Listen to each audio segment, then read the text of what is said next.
Hey fellow survivors, welcome back to Chaos Cabin. Today I am building a second bridge across the second fork of the river behind the trader's base.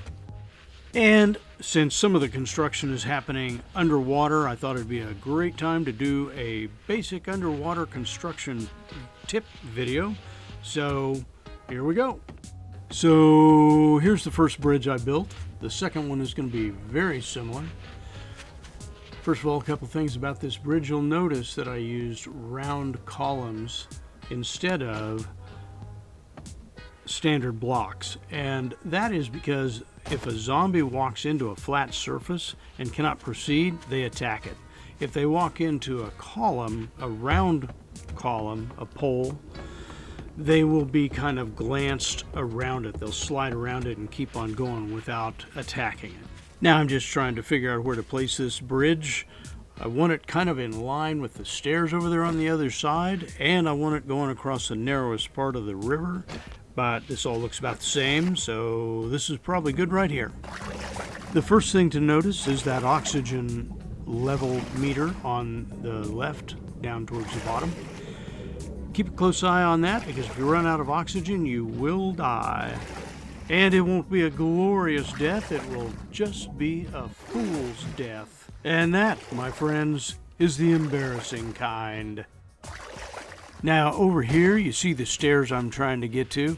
What I'm trying to do is build a quick way to get from this area over here on the other side of the river back to my base on the other side of the trader's base. Over here are some great POIs to loot and explore.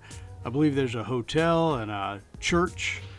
And I need a quick way to get back because I'll loot until it's dark and then I get chased all the way back. And when you get to that water, that's a problem. Alright guys, notice there are no stairs here, just a platform, and that is intentional. This helps keep the zombies from just following me down these stairs. They have a hard time jumping. It doesn't completely stop them, but it sure slows them down. That gives me a bit of an advantage. Okay, back to that first bridge for a minute.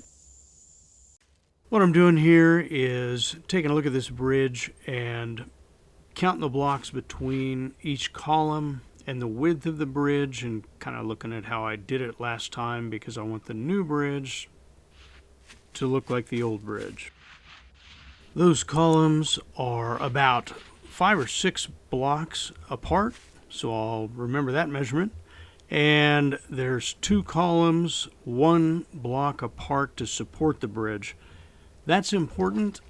You don't want 2 columns next to each other because the zombies could potentially walk into those 2 and start attacking them.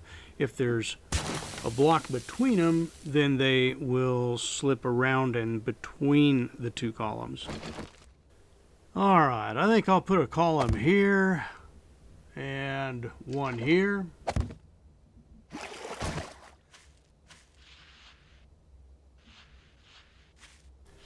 I'm going to go 1 more to the right so it's closer to being in line with this first bridge.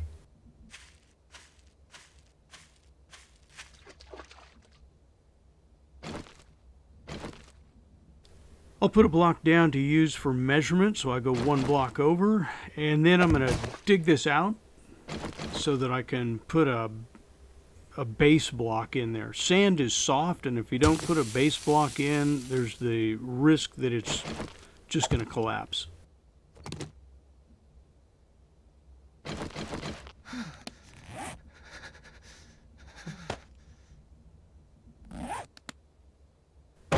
I will upgrade this and then upgrade it again. Now I'll start putting these pillars on, and I'm going to want these high enough so that on the other end, over there where the POIs are that I want to explore and loot, you have to either use stairs or jump up to it. That way it will cut down on the zombies' ability to quickly follow me. Again, they have trouble jumping, so they will eventually get up over it, but in the meantime I'll have a head start on them. Okay, now you must die. Even if I have to chop you down with a shovel, because I forgot to bring an axe.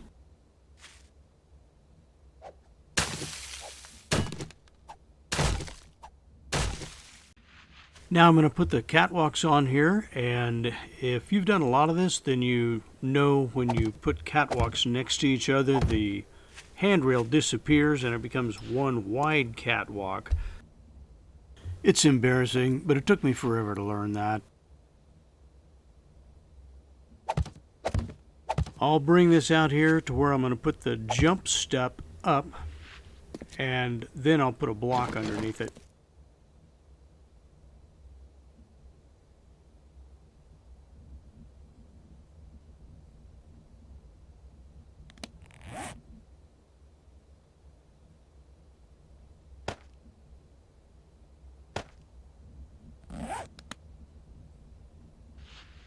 Again, I'll put down a block to measure with and make sure I keep things square. Then I'm going to put in a base block that I will upgrade twice.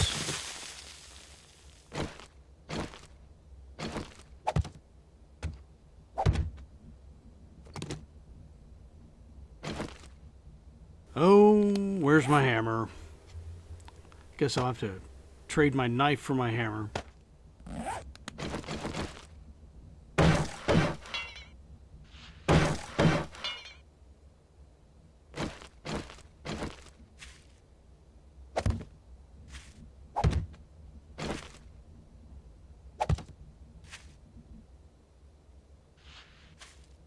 Okay, and there go the handrails, and the three blend into one.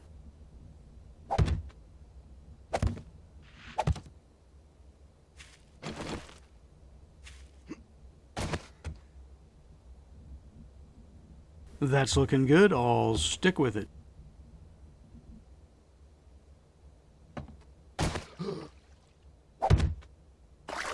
I'm doing two things here. First, I'm measuring out 5 or 6 blocks so I know where to put that next pillar, but I'm also building what will serve as a scaffolding so I can install the next set of catwalks.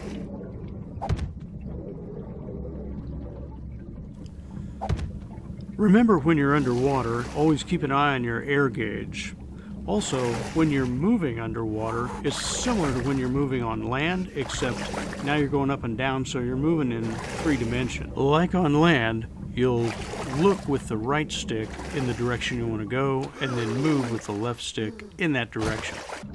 And I finally remember to turn on the light on my mining helmet.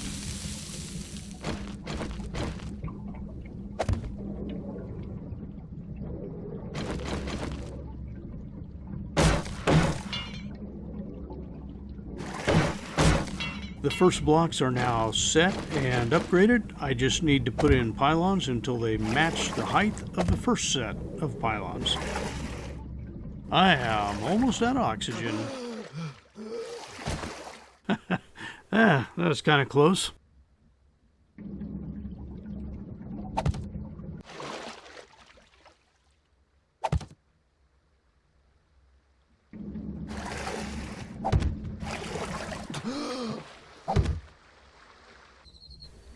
Interesting side note, this will cause holes in the surface of the water, but that will go away after, a couple hours.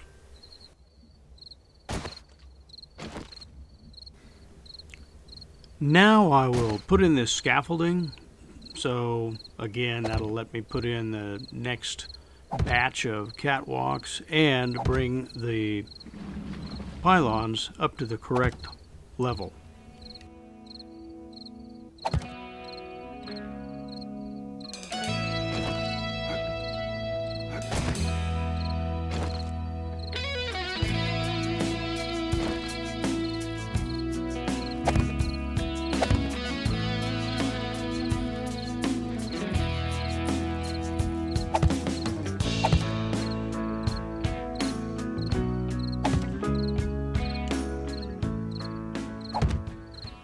I'm going to look at this from a couple of different angles. I want to make sure I've got the height accurate.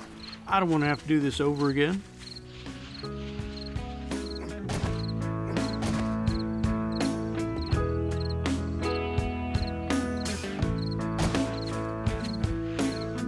Remember what they say, measure twice, place blocks once.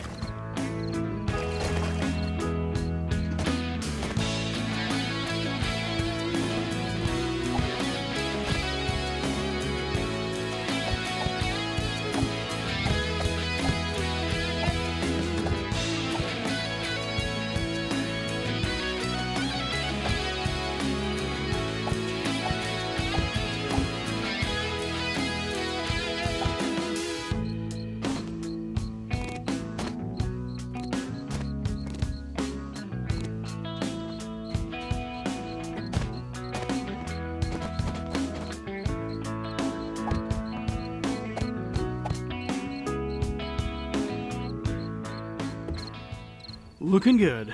On to the next set of pylons. As I'm putting down these frames to measure my 6 away from the last column, I notice I'm having some trouble maintaining my position, and that is because the current is trying to pull me downstream. That's just something you're going to have to fight with, especially in deeper water. I'll bring this down to the riverbed so I can maintain an accurate measurement from that last pylon to the next pylon.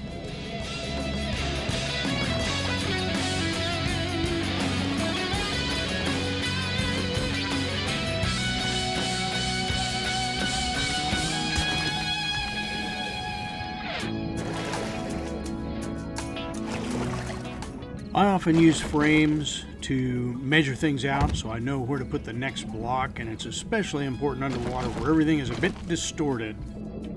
Oh, I'm out of oxygen. I better get to the surface and grab a breath. Oh, sugar pants. I don't know why I don't write this stuff down. It seems like I always forget when Horde Night is and get caught with my pants down, so to speak. Back to the base I go. Good thing I've got this handy bridge here. Lock and load.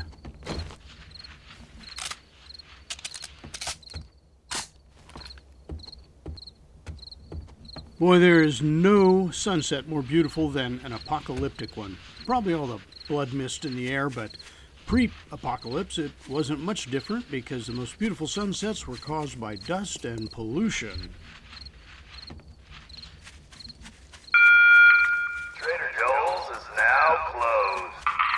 Okay, Horde Night is not the focus of this video, so I'm going to skip through it, but I will put a couple of highlights in here and a link to the actual Horde Night. It was pretty grandiose.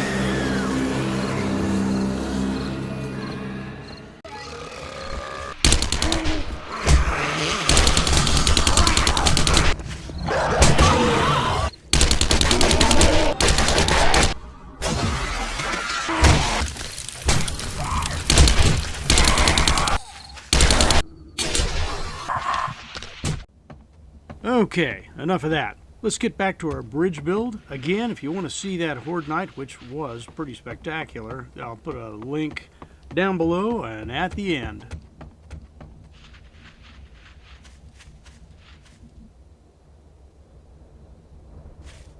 Alright, let's get this done so we can get back to looting and killing. My favorite. The three-dimensional movement aspect of this is kind of awkward because you use the look stick to look what direction you want to go, and then the move stick on the left to go in that direction. And it's real easy to look at something and then hit the move stick and not mean to go that direction because you're going in a up and down instead of just forward, backwards, left, and right. And the other problem is this deep in the center of the river, there's a pretty strong current, so you have to constantly fight that. So you're fighting all these things to set these blocks down.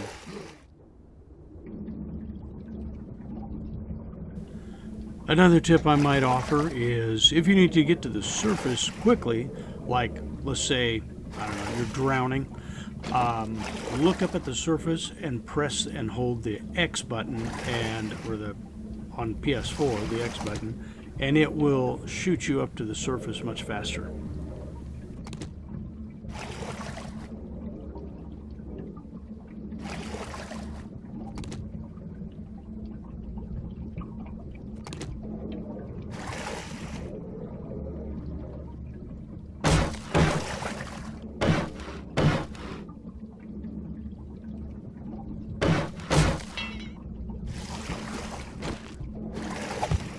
Man, that current keeps trying to pull me downstream.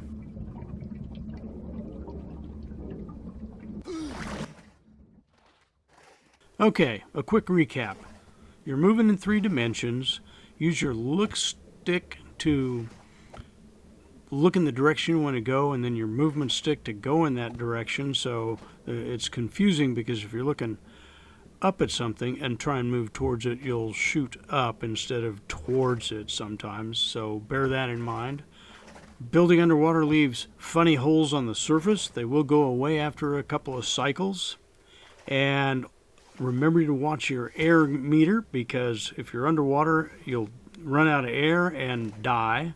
And then you have to reclaim your backpack from the bottom of the body of water you're at. Also, when you're working in the water, it will lower your temperature, so dress accordingly. Oddly, you can wear a heavy winter coat in the water, and it'll keep you warmer. You'll have to fight the current. Sometimes that means building scaffolding at the bottom of the body of water, so you can work from that and use it as a brace. And X helps you accelerate towards the surface when you're drowning. Alright, I'm going to jump to the end and show the entrance to this bridge and explain what I did and why I did it the way I did it.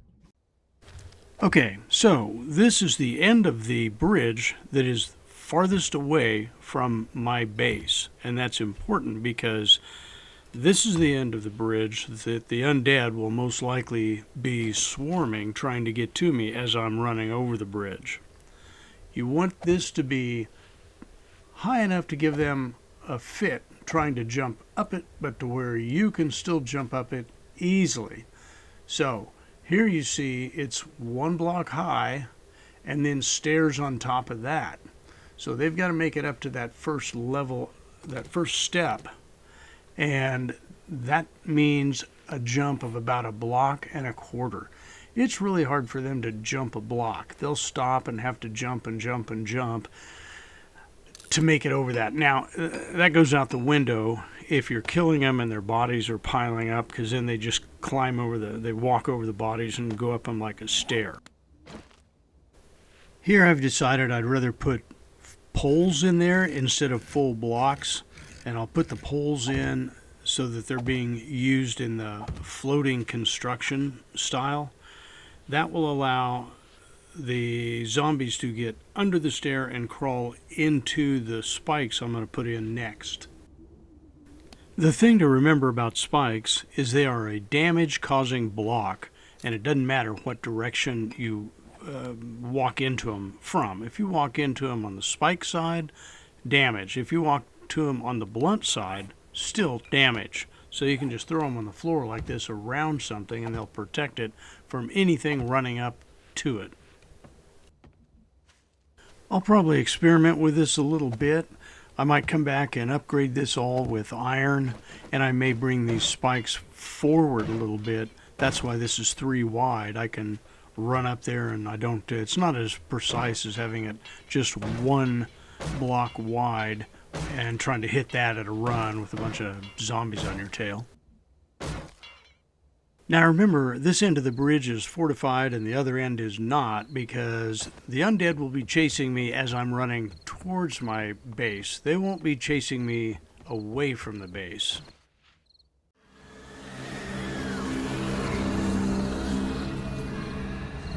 Okay guys, let's see how it performs on an actual Horde Night. Will this bridge keep the zombies off my tail long enough for me to get away? Well, it seems kind of quiet for a Horde Night. Oh, there we go. Time to run.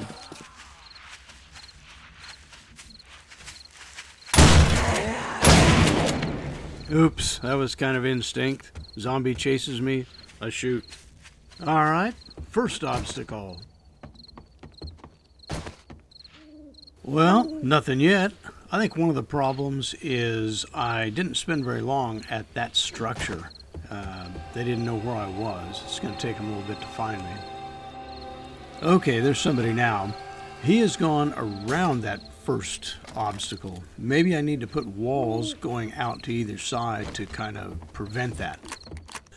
Alright, here's my first problem with this design. This guy has gotten under the bridge and appears to be trapped, so he's just going to tear stuff up. And there it comes. Be able to get up here? So far, things are working really good, although I can see room for improvement.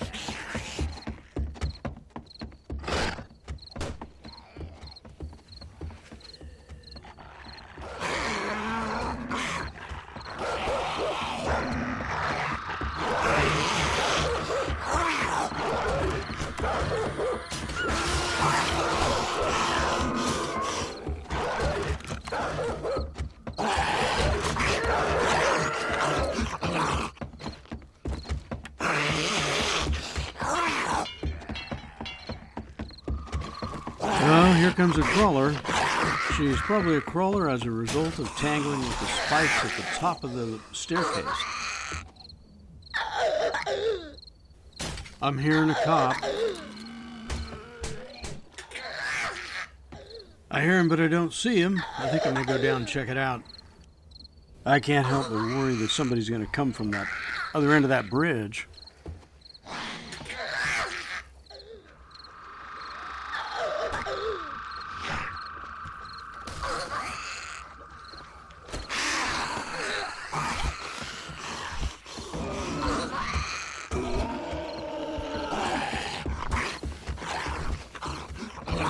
All right, here I go.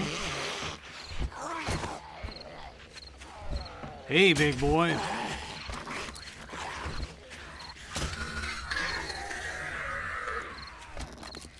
Ah, hell, he's under the bridge. This is the worst case scenario. This is where my design flaws are starting to come out. He's trapped under the bridge. He can't get out. I can't shoot at him. So he's going to tear stuff up until he explodes.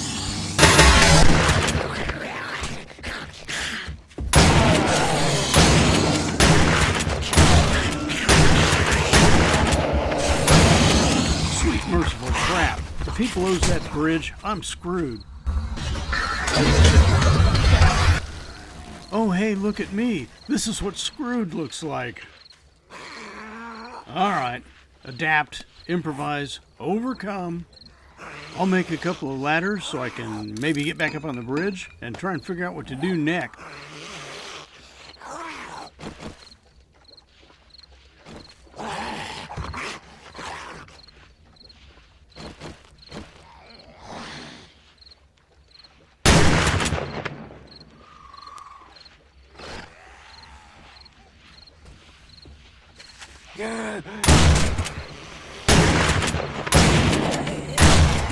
I think I blew her feet off. Come on, come on, come on, come on. Get up there, bitch. Now, fortunately, the undead in this game are not big problem solvers. They will just beeline straight to you with the straightest path. In other words, they're not going to think, oh, I'll go to the other end of the bridge and sneak up on him from behind, because they could certainly do that if they were smart enough. These zombies are mostly Romero-style zombies, not 28 Days Later-style zombies, in which case I'd be screwed. Now, in Horde Night, they do turn into World War Z zombies, but still, not big problem solvers. For now, I think I'm going to get my ass back to the base and come back here in the morning and rethink this. But, to be fair, this bridge did everything it was supposed to. I was really putting it in there just so I could run away, not stay and fight. That's where I got into problems this time. It would have worked fine for that. Tomorrow, first thing in the morning, I'm going to come back here and fortify that end of the bridge some more. So we'll be right back and we'll do that. Alright guys, here's the new design. I would really like your input, so let me know what you think of this compared to the other one.